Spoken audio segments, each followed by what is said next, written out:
Hi friends, sweet కార్న్స్తో నేను ఈరోజు sweet corn chat అనేది తయారు చేశాను. ఇది ఇంట్లోనే మనం హైజెనిక్గా తయారు చేసుకోవాలి అనుకుంటే కనుక ఎలాగో ఈ వీడియో చూడండి. ఈ వీడియో మీరు ఎవరు స్కిప్ చేయకండి. అలాగే ఈ వీడియోకి ఒక లైక్ చేయండి, మా ఛానల్ని సబ్స్క్రైబ్ చేసుకోండి. ముందుగా చూడండి, స్వీట్ కార్న్స్ ఒక 2 స్వీట్ కార్న్స్ తీసుకుని ఆ గింజలన్నీ నేను ఒలిసేసి శుభ్రంగా కడుక్కున్నానండి. చక్కగా మనం ఈ కన్నాల బుట్టలో తీసుకుంటే కనుక అందులో నీరంతా మనకి వాడిపోతుంది. అలాగే ఇడ్లీ పాత్ర తీసుకుని అడుగులో కొన్ని నీరు పోసుకుని ఈ గింజలన్నింటినీ మనం ఇందులో వేసుకుని స్టీమ్ చేసుకోవాలి. మనకి స్టీమింగ్ కూడా ఎంతో టైం పట్టదు. మనకి ఒక 5 మినిట్స్లో మొత్తం గింజలు అనేది ఉడికిపోతాయి. స్వీట్ కార్న్ కదా, మనకి మెత్తగా ఉంటుంది.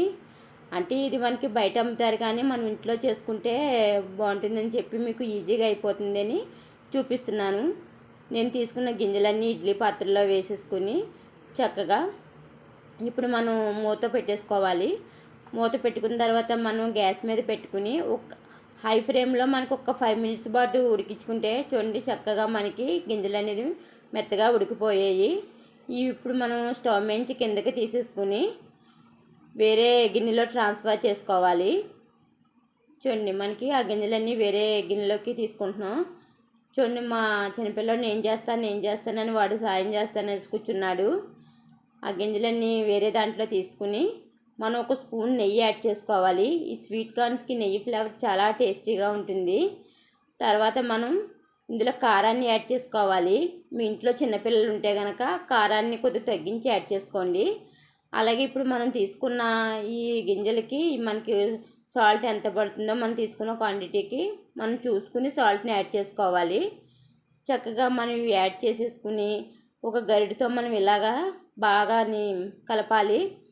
మనం వేసుకున్న ఈ నెయ్యి, సాల్ట్, కారం ప్రతి గింజకి పట్టాలి అనుకుంటే కనుక ఇలా మనం గరిటె కన్నా కూడా చూడండి, నేను ఇప్పుడు ఇలా కుదుపుతాను. ఇలాగైతే కనుక ప్రతి మనకి గింజకి పడతాయి. మా అబ్బాయి నేను కలుపుతాను అంటున్నాడు.